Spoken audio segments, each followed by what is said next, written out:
નમસ્કાર ખેડૂત મિત્રો, હું રમેશ રાઠોડ, વિષય નિષ્ણાત પાક સંરક્ષણ, કૃષિ વિજ્ઞાન કેન્દ્ર ગીર સોમનાથ.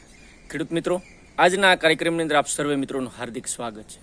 મિત્રો, આજે જે આપણે વાત કરવી છે ઉનાળુ પાકોની વાત કરવી છે. ઉનાળુ પાકોની અંદર કઠોળ વર્ગના આપણા માટે ખૂબ અગત્યના પાક કહી શકાય એટલે એ છે મગ અને અડદ.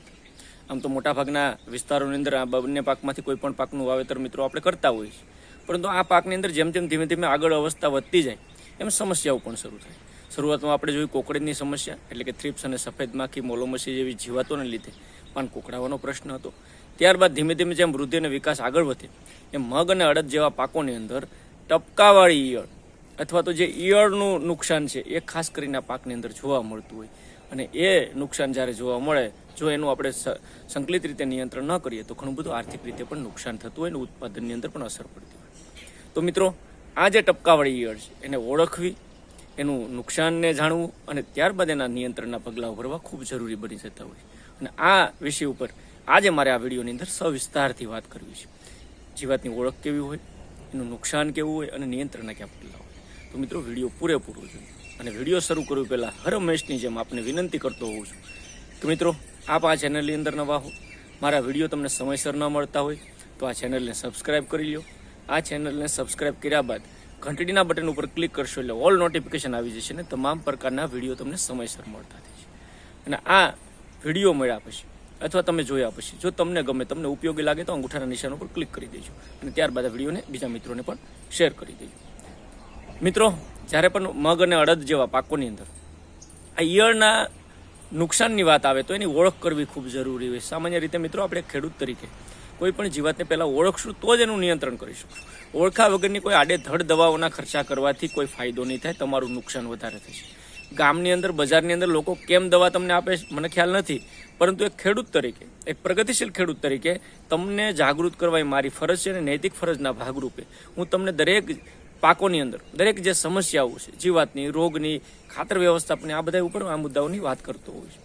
અને એ અંતર્ગત આ ટપકાવાળી ઈયળ જે મગ અને અડદની અંદર આવે એની ઓળખ જાણવી જરૂરી બની જતી હોય છે. હવે આની ઓળખની જો વાત કરીએ તો એની માદા જે ફૂદી છે એ ખાસ કરીને ફૂલ અથવા તો જે મગ અને અડદના ફૂલ હોય અથવા એની કળી હોય એની ઉપર એકલ દોકલ પ્રકારના ઈંડા મૂકે. શરૂઆતમાં ઈંડાથી થતી હોય એટલે ઈંડા મૂકે છે, અને આ ઈંડા જે રંગમાં પીળાશ પડતા હોય, એની વિકસિત જે ઈયળ છે 14 મિલીમીટર જેટલી લંબાઈની હોય, લાલાશ પડતા રંગની ખાસ કરીને મિત્રો શરૂઆતની ઈયળ હોય, અને એનો જે પૃષ્ઠ ભાગ છે, પાછળનો જે ભાગ છે એ પાર્શ્વ અને વક્ષ પર રંગના એની ઉપર ટપકા મિત્રો આપણે જોવા મળતા હોય. ઈયળો જુદી જુદી અવસ્થાએ ખાસ કરીને એમાંથી પસાર થઈ, શરૂઆતમાં મેં કીધું મીંડામાંથી આવે, પછી ત્યારબાદ ઈયળ નાની અવસ્થામાંથી ધીમે ધીમે મોટી થઈ અને જુદી જુદી અવસ્થાઓમાંથી પસાર થઈને પછી પૂર્ણ વિકસિત આ ઈયળ બનતી હોય. આપણે જે ખેતરની અંદર જોઈએ છીએ, પાકની અંદર નુકસાન કરે છે, એ પૂર્ણ વિકસિત ઈયળ છે. અને ખાસ કરીને એનો કોશેટાની જો વાત કરીએ તો કોશેટા જે છે એ કોશેટા અવસ્થા ઝાડની અંદર, ખાસ કરીને ઝાડું જે કરોળિયાનું ઝાડું એવું ઝાડું બનાવે અને અંદર જમીન ઉપર અથવા તો ખાસ કરીને પાકની અંદર એના રેશમી તાતણા સ્વરૂપે આખું ઝાડું બનાવીને એની અંદર આ કોશેટો રહેતો હોય. એટલે કોશેટો એની એક સુષુપ્ત અવસ્થા કહી શકાય, અને કોશેટો એની અંદર જીવાત બનાવતી હોય છે. કોશેટો છે એ રંગે પીળાશ પડતા હોય, ઘણી વખત લીલા હોય. ત્યારબાદ એ કોશેટામાંથી નીકળતી એની પુખ્ત ફૂદી, એટલે કે જેને કહેવાય એડલ્ટ એનું કહેવાય, અથવા પુખ્ત ફૂદી આપણે કહીએ, એ મધ્યમ કદની હોય, બદામી રંગની હોય, અને પાંખની પ્રથમ જોડ જે આગળની પાંખ છે એ ખાસ કરીને સફેદ કલરની રાખોડી એની અંદર પટ્ટા ધરાવતી હોય, અને પાછળની જે પાંખો છે પારદર્શક હોય. તો આના ઉપરથી તમને ખ્યાલ આવી જાય કે આ જે ફૂદું છે, અથવા મેં તમને કોશેટાનું કીધું, ઈંડાનું કીધું, ઈયળનું કીધું, એ ખાસ કરીને ટપકાવાળી ઈયળનું નુકસાન છે.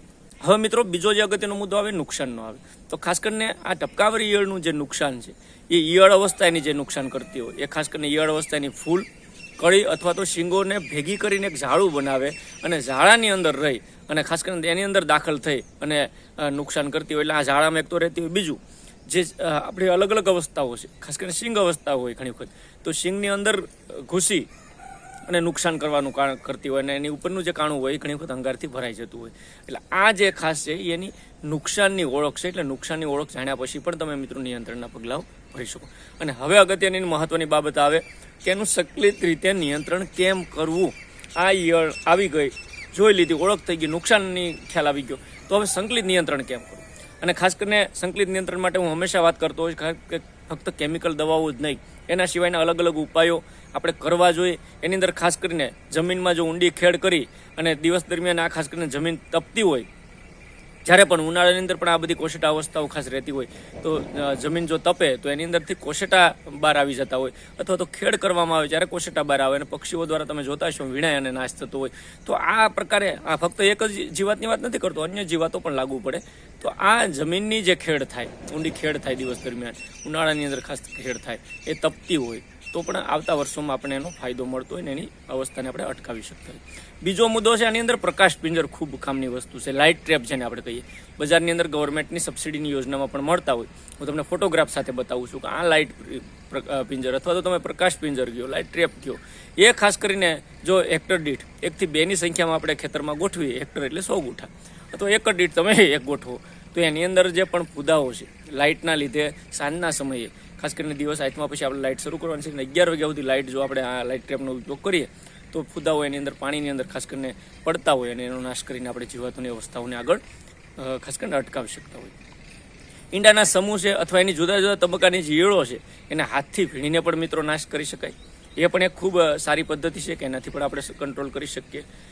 ઈયળની શરૂઆતમાં હું હંમેશા કહું છું કે જૈવિક નિયંત્રકોનો ઉપયોગ કરવો જોઈએ. જૈવિક નિયંત્રકોની અંદર ખાસ કરીને આ જીવાત માટે પણ આપણે બિવેરિયા બાજેરા નામની જૈવિક જંતુનાશક દવા એક પંપની અંદર 80 થી 100 ગ્રામ લેખે નાખીને સાંજના સમયે ભેજવાળી કન્ડિશનમાં સ્પ્રે કરીએ તો ખૂબ સારા પરિણામો મળે. બીજી જે વનસ્પતિજન્ય જૈવિક દવાની વાત કરીએ તો એઝાડિરેક્ટિન, જે નીમ ઓઇલ તરીકે ઓળખીએ, અથવા એઝાડિરેક્ટિન 1500 ppm એક પંપની અંદર ખાસ કરીને 60 ml નાખીને જો છંટકાવ કરવામાં આવે તો પણ આ ઈયળ અથવા શરૂઆતની અવસ્થા સામે સારામાં સારા નિયંત્રણ મેળવી શકાય.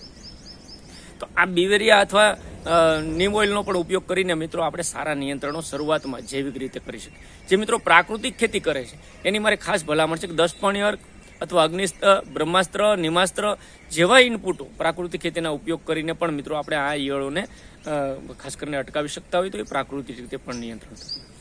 જે મિત્રો ખાસ કરીને કેમિકલ યુક્ત ખેતી કરે એટલે કેમિકલ દવાઓનો ઉપયોગ કરતા હોય અને વધુ ઉપદ્રવ હોય ત્યારે જંતુનાશક દવાઓની અંદર ખાસ કરીને ક્લોરોપાયરીફોસ જે 20 cc બજારની અંદર મળતી હોય એ એક પંપની અંદર 30 ml લેખે નાખીને છંટકાવ કરવાથી પણ સારા નિયંત્રણો મળી શકે. એના સિવાય બીજી ખૂબ અગત્યની સારી દવા જે કહેવાય ઈયળ નિયંત્રણમાં એ એમાવેક્ટિન બેન્ઝોએટ છે. 5SG સ્વરૂપે બજારની અંદર મળતી હોય. એક પંપની અંદર 8 થી 10 ગ્રામ નાખીને છંટકાવ કરવાથી પણ સારા નિયંત્રણો મળે. એના સિવાય એના વાપરવું હોય તો સ્પિનોઝાડ છે જે 45SC સ્વરૂપે બજારની અંદર મળે. એ 6 થી 7 ml પંપમાં નાખીને છંટકાવ કરવાથી પણ ખૂબ સારા નિયંત્રણો મેળવી શકાય. એના પછી ટેકનિકલોની અંદર એક વાત કરીએ તો ક્લોરન્ટ્રીનિપોલ જે 18.5 SC સ્વરૂપે બજારની અંદર મળતી અને ખૂબ સારી દવા છે.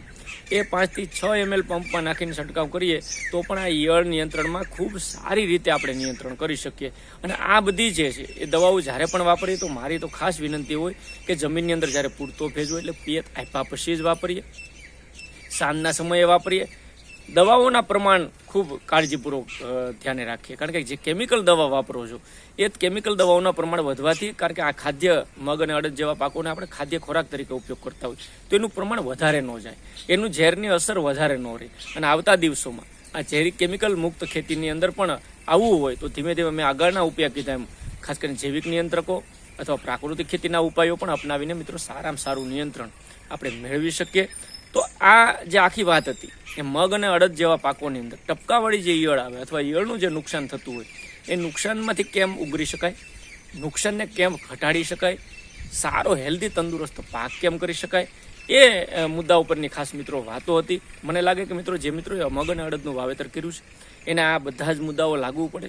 આવતા દિવસોમાં જે વહેલા મોડું વાવેતર હોય તો ઘણી જગ્યાએ શરૂઆત થઈ હોય, ઘણી જગ્યાએ જે વાર લાગશે, મોડું વાવેતર છે એને કદાચ ઈયળો આવશે, પરંતુ શરૂઆતથી જ આપણે જો એના પગલાઓ વ્યવસ્થિત રીતે મિત્રો ભરશું તો મને લાગે કે ખૂબ સારા નિયંત્રણ કરી શકશું. સસ્તી રીતે જમીનને, પર્યાવરણને, પાકને એટલે કે મનુષ્ય સૃષ્ટિને કોઈ પણ ઝેરી અસરોની નુકસાન ન થાય એ રીતના નિયંત્રણ કરી શકાય.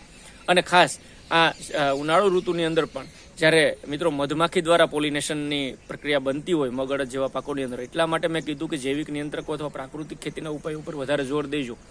કારણ કે એ મધમાખી તમે જ્યારે જોવો છો ખેતરની અંદર તો એ પોલિનેશન કરે છે ને એનાથી જ આગળનો દાણો બંધાય છે કોઈ પણ પાકની અંદર.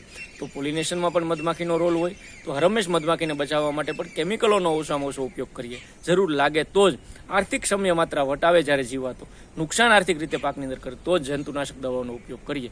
એના સિવાયના જે ઉપાયો છે એને સારી રીતે અપનાવીએ મિત્રો આ બાબતની અંદર ક્યાંય પણ પ્રશ્ન હોય તો મારા નંબર નોંધી લેજો 9558294828 આ નંબર ઉપર કોલ અથવા વોટ્સએપ કરજો. સાથે મળીને ખેતીની અંદર કંઈક નવા સુધારા કરવામાં હકારાત્મકતા તરફ આગળ વધશું. તો આજના વિડીયોની અંદર એટલું જ. ફરી પાછા મળશું એક નવા વિષય સાથે, નવી માહિતી સાથે. ત્યાં સુધી મને રજા આપશો. આપ સર્વે મિત્રોનો વિડીયોની અંદર જોડાવા બદલ ખૂબ ખૂબ આભાર, ધન્યવાદ, થેન્ક યુ.